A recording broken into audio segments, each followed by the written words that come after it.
കാഞ്ചിയാർ അഞ്ചുരുളി ആദിവാസി കുടിയിൽ കാട്ടാനാക്രമണം പതിവാകുന്നു. കഴിഞ്ഞ ദിവസം കുടിയിലെത്തിയ കാട്ടാന ഒരു വീട് തകർക്കുകയും നിരവധി ആദിവാസി കർഷകരുടെ കൃഷിദേഹങ്ങൾ നശിപ്പിക്കുകയും ചെയ്തു.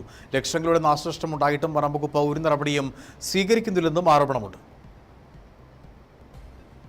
നീണ്ട ഇടവേളയ്ക്ക് ശേഷമാണ് കാഞ്ചിയാർ അഞ്ചുരുളി ആദിവാസി സെറ്റിൽമെന്റിൽ കാട്ടാന ശല്യം രൂക്ഷമാകുന്നത്. ഒരു മാസം മുമ്പ് ഒരാന മാത്രമാണ് എത്തിയതെങ്കിൽ ഇപ്പോൾ 6 ആനകളാണ് പ്രദേശത്ത് നാശം വിതയ്ക്കുന്നത്. കഴിഞ്ഞ ദിവസം എത്തിയ കാട്ടാനക്കൂട്ടം റജിത് ചിരട്ടവയലിൽ, കുഴിയാനിപ്പള്ളി രുക്മിണി, പ്ലാപ്പറമ്പിൽ ജെയിംസ്, വെട്ടിക്കൽ ടിൻഡോ തുടങ്ങിയവരുടെ ഏലം ഉൾപ്പെടെയുള്ള കൃഷിദേഹങ്ങൾ നശിപ്പിച്ചു. കാട്ടാനകൾ കുടിക്ക് സമയം നിലയുറപ്പിച്ചിരിക്കുന്നതിനാൽ വീടിന് പുറത്തിറങ്ങാൻ പോലും കഴിയാത്ത അവസ്ഥയിലാണ് ആദിവാസികൾ ഉൾപ്പെടെയുള്ളവർ. കഴിഞ്ഞ രാത്രി ജെയിംസ് പ്ലാപ്പറമ്പിലിന്റെ വീടും കാട്ടാനകൾ തകർത്തു. ലക്ഷങ്ങളുടെ നാശനഷ്ടമാണ് ഉണ്ടായിരിക്കുന്നത്. രാത്രികാലങ്ങളിൽ ജീവൻ പണയം വെച്ചാണ് ആദിവാസികൾ ഉൾപ്പെടെയുള്ളവർ ഇവിടെ അന്തി ഉറങ്ങുന്നത്. കാട്ടാന ശല്യം രൂക്ഷമായിട്ടും യാതൊരു നടപടിയും വനംവകുപ്പ് സ്വീകരിച്ചിട്ടില്ല. കാട്ടാനശല്യം വന്നിട്ട് ഏകദേശം ഒരു 30 വർഷത്തോളമായി. അപ്പോൾ അതുവരെ ഇവിടെയുള്ള ആളുകൾക്ക് അങ്ങനെ കാട്ടാനെ പേടിച്ച് വലിയ പേടിയൊന്നുമില്ലായിരുന്നു. ഒരു 3 മാസം മുന്നേ ഒരാന വന്നു. അത് കഴിഞ്ഞ് 1 മാസം കഴിഞ്ഞപ്പോൾ 2 ആന വന്നു. ഇപ്പോൾ 2 ആന 4 ആയി, ഇപ്പോൾ 6 ആയി.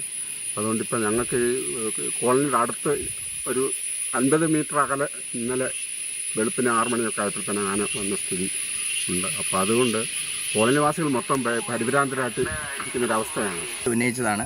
ഒരു 4 വർഷം മുമ്പ് 10 ലക്ഷം രൂപ ഫെൻസിങ്ങിന് വേണ്ടിയിട്ട് അനുവദിച്ച പൈസ പോലും ഇവിടെ ചെലവഴിക്കാനായിട്ട് അന്നത്തെ ഫോറസ്റ്റ് അധികാരികൾ തയ്യാറായില്ല. അപ്പം വളരെ അടിയന്തരമായിട്ട് ഈ വനത്തിനോട് ചുറ്റുമുള്ള പ്രദേശങ്ങളിൽ ട്രെഞ്ച് നിർമ്മിക്കുകയോ അല്ലെങ്കിൽ ഫെൻസിങ് സൗരോർജ്ജ വേലി സ്ഥാപിക്കുകയോ ചെയ്തില്ല എങ്കിൽ ആളുകൾ മരണപ്പെടുന്ന അടക്കമുള്ള സംഭവങ്ങളിലേക്ക് നീങ്ങും എന്ന കാര്യം അധികൃതരുടെ മുന്നിൽ ചൂണ്ടിക്കാണിക്കാൻ ആഗ്രഹിക്കുകയാണ്. അഞ്ചുരുളി ആദിവാസി കുടിയിൽ 5 വർഷം മുമ്പ് വൈദ്യുതി വേലി സ്ഥാപിക്കാൻ വനംവകുപ്പ് 10 ലക്ഷം രൂപ അനുവദിച്ചിരുന്നു. എന്നാൽ അന്ന് ഈ മേഖലയിൽ കാട്ടാനശല്യം കുറവാണെന്ന പേരിൽ പദ്ധതി നടപ്പിലാക്കിയില്ല. കാട്ടാനശല്യം മൂലം പണിക്ക് പോകാൻ പോലും കഴിയാത്ത അവസ്ഥയിലാണ് ആദിവാസികൾ ഉൾപ്പെടെയുള്ളവർ. മഴ ശക്തമാകുന്നതോടെ അഞ്ചുരുളി ആദിവാസി കുടി ഒറ്റപ്പെടുന്ന അവസ്ഥയാവും. വന്യമൃഗശല്യവും രൂക്ഷമാകും. വന്യമൃഗശല്യം ഒഴിവാക്കാൻ RRT സംഘത്തെ ഉൾപ്പെടെ ഇവിടെ നിയോഗിക്കണമെന്നാണ് ആദിവാസികളുടെ ആവശ്യം. Idukki vision news, Kanchiyar.